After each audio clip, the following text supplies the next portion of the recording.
सूर्यास्त के बाद काफी समय नहीं हुआ था। क्षितिज पर अभी भी एक नारंगी चमक थी। आबादी से दूर सूखे तालाब में मेंढक तैरा रहे थे। क्रेफिश भी बीच बीच में चहक रही थी और चुप हो रही थी, मानो रात के लिए अपने उपकरणों की जांच कर रही हो। मैं हूँ। पास ही एक सूखे पेड़ की डाल पर एक बुलबुल उदास बैठी थी। न जल रही थी न बोल रही थी। ऐसा लग रहा था जैसे बात करना भूल गई हो। उसकी आंखों में उदासी तैर रही थी। थोड़ा समय बीता। एक जुगनू उड़ता हुआ नजर आया दूरी।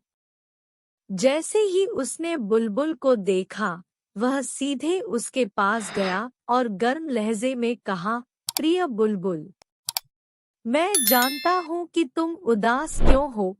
तुम्हें घर जाना है, लेकिन अंधेरा हो रहा है। आओ, मैं तुम्हें छोड़ देता हूँ। बहुत दिनों के बाद आज मुझे अच्छी कमाई करने का मौका मिल रहा है।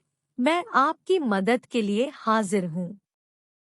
नहीं, मैं कहीं नहीं जा रहा हूँ, क्योंकि मेरा घर बर्बाद हो गया है। क्या हुआ तुम्हारे घर को? जगनों ने आश्चर्य से पूछा। बुलबुल ने भरे स्वर में कहा, हाँ, यहाँ बहुत पेड़ थे, लेकिन अब एक भी दिखाई नहीं देता।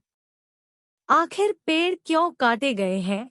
जगनों ने इधर-उधर देखते हुए पूछा। आप उस राजमार्ग को देखते हैं, इसे चौड़ा करने के लिए।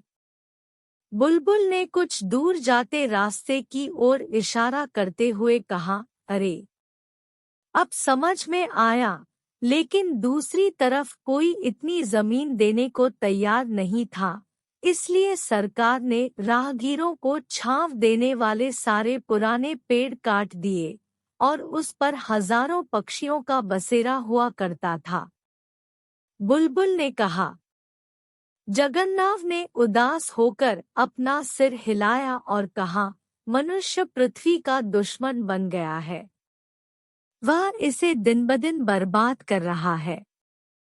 जंगल काटे जा रहे हैं, जिससे मौसम बदल रहा है और हर जगह विनाश हो रहा है। मनुष्य के साथ-साथ वन्य जीवन नुकसान भी हो रहा है, लेकिन उसे इसका एहसास नहीं है। बुलबुल ने आह भरी और कहा, मेरे सारे साथी इस क्षेत्र को छोड़ चुके हैं। मैं भी कल यहाँ से चला जाऊंगा। फिर जगनू धीरे से बोला, स्थिति बहुत खराब है, लेकिन हमें निराश नहीं होना चाहिए। मनुष्यों में अभी भी ऐसे लोग हैं जो इस आपदा के बारे में जानते हैं और इसे रोकने की कोशिश करेंगे, खासकर बच्चे। उन्हें पेड़ पौधे बहुत पसंद है। बुलबुल ने सिर हिलाया और कहा, हाँ, तुम सही हो। हमारा अस्तित्व नई पीढ़ी के मनुष्यों के हाथों में है।